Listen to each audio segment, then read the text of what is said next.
Hello students, this is Usha from GK Jain High Secondary School, Raipur. Today we are going to see Optics Part 6 in 12th Standard Physics. In this we are going to see about the theories of light and then we are going to learn about the Huygens principle. Today we are going to see 12th Standard Physics Optics Part 6.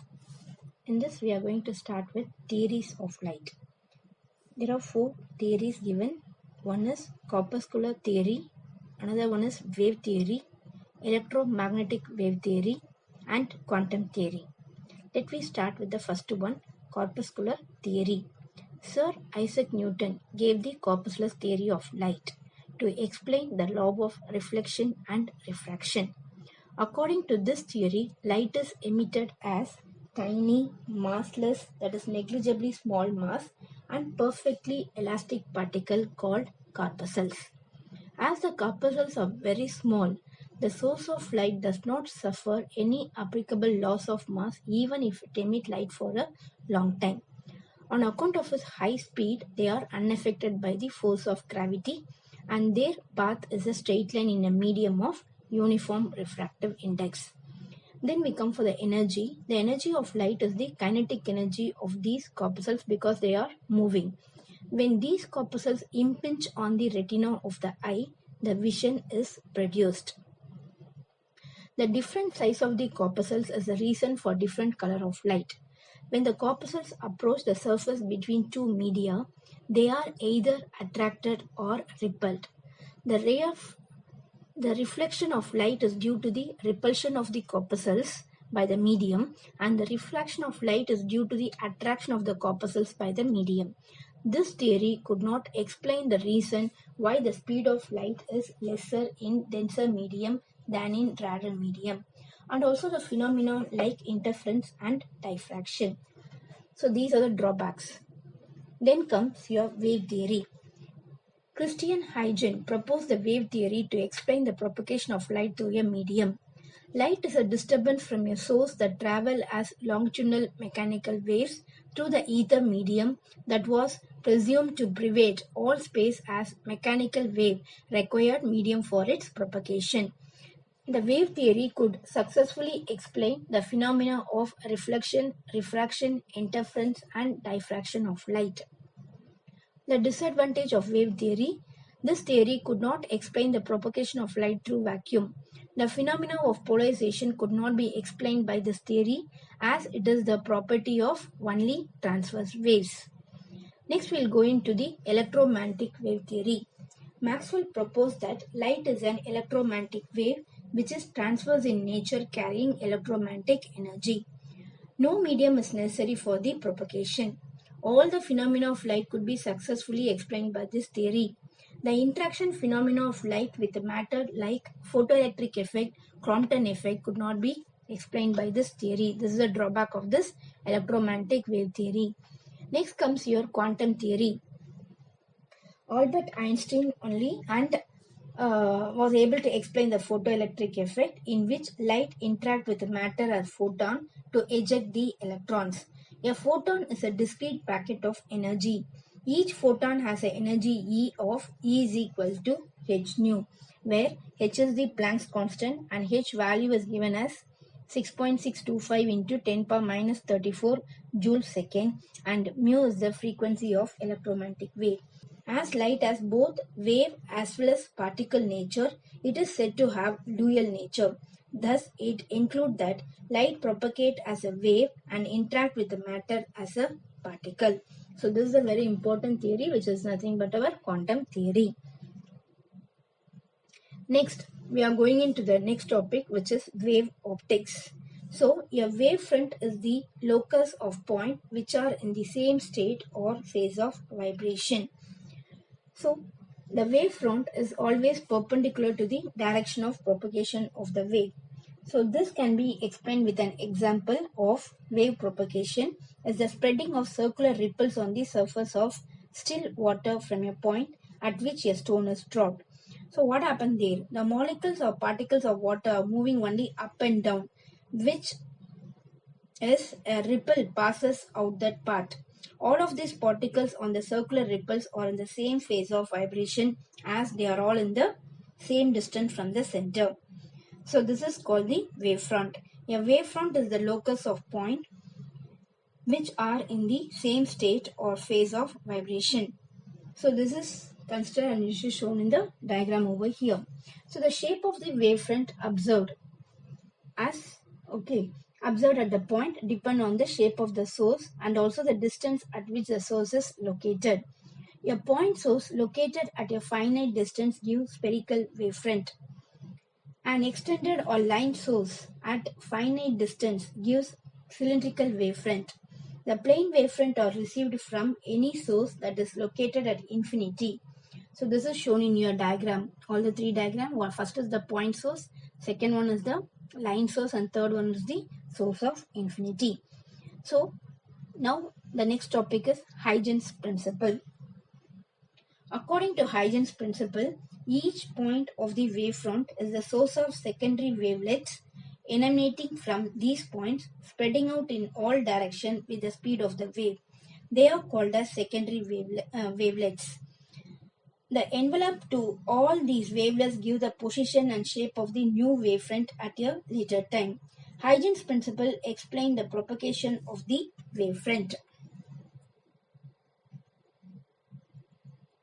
Let us consider this diagram. Right? So the propagation of the spherical and plane wavefront is explained in using Huygens principle. Let AB be the wavefront at a time t equal to 0. According to Huygens principle, what happened? Every point on AB acts as the source of secondary wavelength which travel with the speed of the wave. To find the position of the wavefront after a time t, circles of radius equal to ct, that is c is the velocity and t is the time, that will give the distance, as drawn with the point p, q, r, etc. as centers on AB. The tangent or forward envelope a dash b dash of the small circle is the new wavefront at that instant. The wavefront a dash b dash will be a spherical wavefront for the point object which is at the finite distance, and it will be a plane wavefront if the source of light at a larger distance, that is at infinity. So this is the diagram which shows the explanation of your Huygens principle. Next we are going in for the proof of our law of reflection using Huygens principle. Let us consider a parallel beam of light instant on a reflecting plane surface, such as the plane mirror xy. The instant wavefront is AB and the reflected wavefront is A dash B dash in the same medium. These wavefronts are perpendicular to the instant rays L, M and the reflected rays L dash, M dash. By the time A of the instant wavefront touches the reflecting surface, the point B is to travel a distance B, B dash to touch the reflecting surface at B dash. When the point B falls on the reflecting surface at B dash, the point A would have reached A dash. This is applicable to all the points on the wavefront. Thus, the reflected wavefront A dash B dash emanates at a plane wavefront. The normal N and N dash are considered at the points where the rays L and M falls on the reflecting surface. So what happened in this reflection medium? The speed of light is same before and after the reflection. Hence, the time taken for the ray to travel from B to B dash is the same as the time taken for the ray to travel from A to A dash. Thus, the distance B, B dash is equal to the distance A, A dash. So now what is our law of reflection? The instant ray, the reflected ray and the normal in the same plane. We can see the diagram here also. The instant ray, the reflected ray and the normal all are in the same plane. And the next one is angle of incidence I is equal to B, A, B dash. So in the same way, angle of reflection, angle R is equal to angle A dash, B dash, A. So we can say that they have a common side A, B dash, that the two triangles are concurrent. As per the property, the concurrent, the two angles, angle B, A, B dash and angle A dash, B dash, A must also be equal, which shows that I is equal to R, hence the law of reflection are proved. So this is the proof for your law of reflection.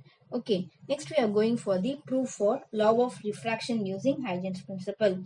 The same type what we have done in the reflection, here it is in two medium, medium 1 and medium 2. Let us consider a parallel beam of light instant on a reflecting plane surface xy such as a glass surface. The instant wavefront AB is in the rarer medium 1 and the refracted wavefront A dash B dash in a denser medium 2. These wavefronts are perpendicular to the incident ray L, M and reflected ray L dash, M dash. By the time the point A of the incident wavefront touches the refracting surface, the point B is yet to travel a distance B, B dash to touch the refracting surface at B dash. When the point B falls on the refracting surface at B dash, the point A would have reached A dash in the other medium. This is shown in the diagram. This is applicable not only for A point and the B point, it is applicable for all the points on the wavefront. Thus, the refracted wavefront A dash B dash emanates as a plane wavefront. Now we draw a normal N and N dash at the points where the rays L and M fall on the refracting surface. As refraction happens from rarer medium 1 to denser medium 2, the speed of light is nu1 and nu2 before and after refraction, and v1 is greater than v2. By the time taken t for the ray to travel from B to B dash is the same as the time taken for the ray to travel from A to A dash. Then we can write t is equal to B dash divided by V1 is equal to A dash divided by V2, or B dash divided by A dash is equal to V1 by V2.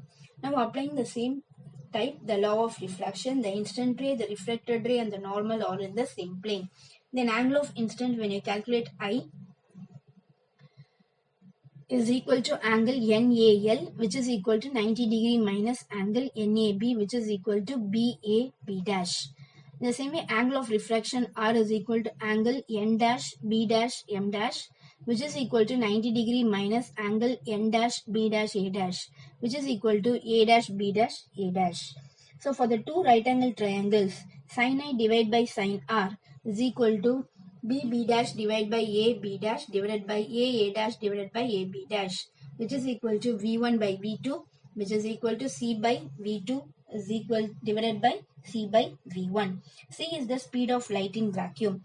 The ratio C by V is a constant, so called refractive index of the medium. So let me take the refractive index of the medium 1 is C by V1 is equal to N1, and that of medium 2 is C by V2 is equal to N2. So sin I by sin R is equal to N2 by N1. When we have the product form, opposite cross multiplying, we'll get N1 sin I is equal to N2 sin R. Hence, the law of refraction are proved. So next we are going into the next topic, which is called as interference. So the phenomena of addition or superposition of two light waves which produces increase in intensity at some point and decrease in intensity at some other point is called interference of light. So superposition of waves already we have learned in our 11th standard. When two waves superposition on each other, at some point we have a maximum displacement and some point we have a minimum displacement depending upon the phase difference between the superimposing wave. So same way, let us consider two light waves from the two sources S1 and S2 meeting at the point P. It is shown in the diagram. The wave from S1 at the point at an instant t at P is Y1 is equal to A1 sin omega t. The waveform S2 at an instant t at P is Y2 is equal to A2 sin omega t plus phi. The two waves have different amplitude A1 and A2, same angular frequency omega, and the phase difference of phi between them. The resultant displacement will add and give you, so y is equal to y1 plus y2, which is equal to, so we'll add up on the right hand side A1 sin omega t plus A2 sin omega t plus phi. So by simplifying, we'll get it as y is equal to, the simplification already we are learned in 11th standard. So directly we can do it here. So we'll get the answer y is equal to a sin omega t plus phi, where a is equal to square root of a1 square plus a2 square plus 2a1 a2 cos phi. In the same way, phi can also be written as phi is equal to tan inverse of a2 sin phi divided by a1 plus a2 into cos phi. The resultant amplitude is maximum when it will have maximum value. So A maximum is equal to square root of A1 plus A2 the whole square, where phi can take a value 0, plus or minus 2 pi, plus or minus 4 pi, etc. The resultant amplitude is minimum. So A minimum is equal to square root of A1 minus A2 the whole square, where phi is equal to plus or minus pi, plus or minus 3 pi, plus or minus 5 pi, etc. So the intensity of light is proportional to the square of the amplitude. So I is directly proportional to A square. So we can write this equation as I proportional to I1 plus I2 plus 2 square root of I1 I2 into cos phi. So the condition for maximum intensity of light, that is phi is equal to 0 plus or minus 2 pi plus or minus 4 pi, are called as constructive interference. So the resultant maximum intensity is I max is proportional to A1 square A1 plus A2 the whole square, which is proportional to I1 plus I2 plus 2 into square root of I1 I2. If the phase difference phi is equal to plus or minus pi, plus or minus 3 pi, plus or minus 5 pi, etc., it corresponds to the condition for minimum intensity of light called destructive interference. So the resultant minimum intensity is I minimum proportional to A1 minus A2 the whole square proportional to I1 plus I2 minus 2 square root of I1 I2. As a special case, if A1 is equal to A2 equal to A, then A will be equal to square root of 2A square plus 2A square cos phi. 2A square is common, we'll take it out, so we'll get 1 plus cos phi. Then by simplifying, we'll get square root of 2A square into 2 cos square phi by 2. Then A will be equal to 2A cos phi by 2. Since I is proportional to A square, then I will be proportional to 4A square cos square pi by 2. Since we know that I naught is proportional to A square, then I is equal to 4 I naught cos square phi by 2. Since I naught is proportional to A square, so I max will be equal to 4 I naught when phi is equal to 0 plus or minus 2 pi plus or minus 4 pi. In the same way, I minimum will be equal to 0 where phi is equal to plus or minus pi plus or minus 3 pi, etc. We conclude that the phase difference phi between the two waves decide the intensity of light at that point where the two waves meet. Hi students, you all have learned about the theories of light and then Huygens principle. Thank you. We'll meet you in the next video.